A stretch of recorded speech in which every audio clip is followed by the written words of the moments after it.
Have you ever gazed upon the vastness of the ocean or the majesty of towering mountains and felt a profound connection to something greater than yourself? Welcome to Gita Guides.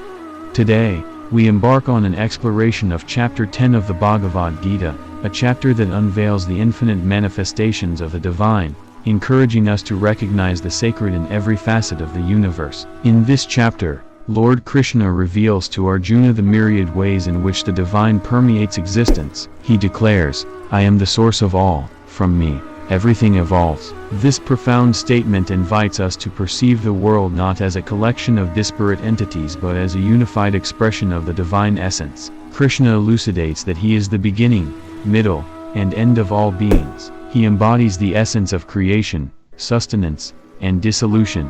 By understanding this, we can begin to see the interconnectedness of all life and the underlying divinity that binds the cosmos. Krishna further explains that wherever there is brilliance, beauty, strength, or wisdom, it is but a spark of his splendor. He states, "Among the luminaries, I am the radiant sun, among the stars, I am the moon." This teaching encourages us to recognize that all forms of excellence and grandeur are reflections of the divine's opulence. In our daily lives, this perspective invites us to honor and appreciate the extraordinary qualities we encounter, not as mere human achievements but as manifestations of the divine presence. Whether it's the genius of a scientist, the compassion of a caregiver, or the resilience of nature, each is an opportunity to witness the divine in action.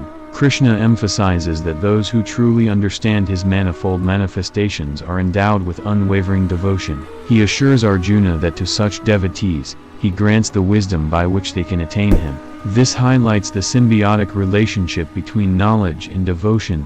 Understanding the divine's omnipresence naturally leads to a deep, abiding love and reverence. From our standpoint and understanding of the world, this signifies that the pursuit of knowledge about the divine should not be a mere intellectual exercise but a journey that transforms our hearts, leading us to live with greater compassion, humility, and purpose. Moved by Krishna's revelations, Arjuna acknowledges him as the Supreme Personality, the ultimate abode, and the purifier of all. He expresses a heartfelt desire to hear more about Krishna's divine glories, stating that listening to his descriptions is like drinking the nectar of immortality. This exchange underscores the importance of seeking and savoring spiritual wisdom.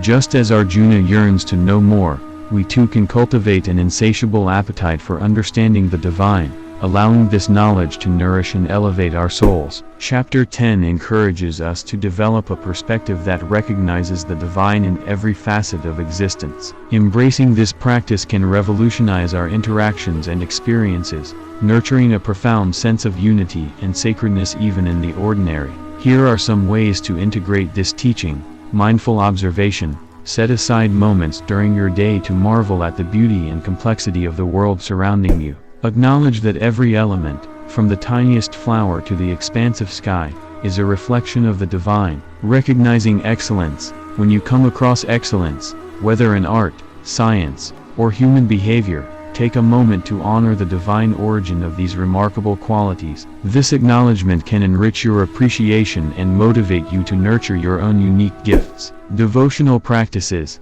Immerse yourself in activities that foster a deep connection with the divine, embracing meditation, prayer, or exploring sacred texts. These enriching practices will help you attune to the omnipresence of the divine and strengthen your commitment to your faith. Service to others. Acknowledge the sacredness in every person by extending kindness, respect, and support. When we perceive individuals as reflections of the divine, our acts of service transform into a true expression of worship. As we reflect on the teachings of Chapter 10, we are reminded that the divine is not confined to distant realms but is intimately woven into the fabric of our existence. By opening our eyes and hearts to this reality, we can experience a profound transformation, seeing the world and ourselves through the lens of sacred unity. Thank you for joining me on this journey through Chapter 10 of the Bhagavad Gita. If these insights have resonated with you, please like this video and subscribe to Gita Guides to continue exploring the profound wisdom of this sacred text. Until next time, may you walk through life with the awareness of the divine's infinite manifestations, finding joy and inspiration in every encounter.